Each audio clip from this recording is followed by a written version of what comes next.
र मेरो चाहिँ त्यो 8 वर्षको पिरियडमा होइन धेरै कुराहरू भत्कियो मेरो जिन्दगीमा, धेरै कुराहरू छुटे होइन।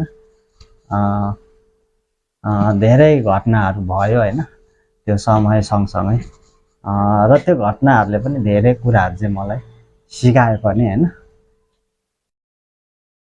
सायद त्यो 8 वर्षको पिरियड मेरो लागि जेल जस्तै थियो होइन, एउटा जेल बराबर थियो। अझ जेलमा त सहज हुन्छ होइन, हिँड्ने मान्छे जेलमा जान्छ होइन, तर त्यो जेलभन्दा पनि आखर थियो। 7-8 वर्ष एउटा बेडमा एउटा कोठाभित्र सुत्नु होइन, त्यो अनि धेरै गाह्रो थियो। व्हिलचेयरको अभाव होइन, आर्थिकको अभाव, एउटा सपोर्ट गर्ने मान्छेको अभाव होइन। तर पनि मैले भित्रबाट चाहिँ कहिले पनि हिम्मत हारेको थिइनँ होइन। हुन त मर्न त अब मरिन्छ नै भन्ने जस्तो चाहिँ लाग्थ्यो। भोलि गएर केही गर्न सकिँदैन अब भन्ने चाहिँ मलाई लाग्थ्यो होइन। मेरो एक्सिडेन्ट चाहिँ अब 2005मा इन्डियामा काम गर्दा चाहिँ करेन्ट लागेर यस्तो भएको हो नि त मलाई। अनि मैले त अब डक्टरले नै त्यस्तै खालको चाहिँ एउटा रिपोर्टिङ अब गरिदिइसक्नु भएको थियो फाइनली होइन। त्यो भएर पनि एक मनले चाहिँ अब बाँचिँदैन होला जस्तो पनि लाग्थ्यो, एक मनले चाहिँ अब हिँड्छु कि भन्ने पनि त्यो एउटा मनभित्र चाहिँ कता कता मेरो त्यो जिज्ञासा आशा चाहिँ थियो क्या मलाई होइन।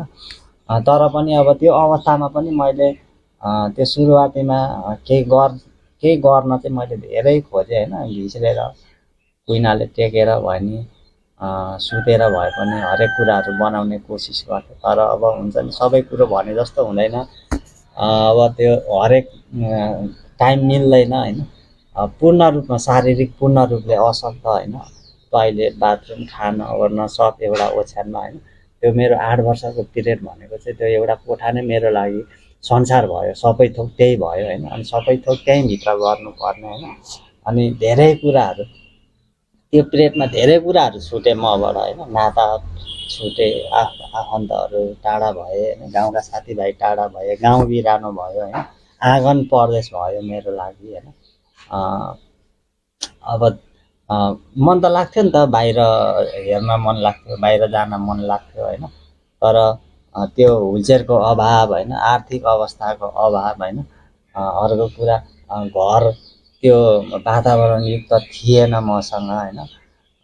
भुइँटाडे घर, अब 1-2जना बोक्न मान्छे चाहिने, 1-2जना फेरि उचाल्न चाहिने, धेरै गाह्रो धेरै अप्ठ्यारो सिचुएसन चाहिँ मैले पार गर्दै गर्दै त्यो समयहरू बिताएँ। तर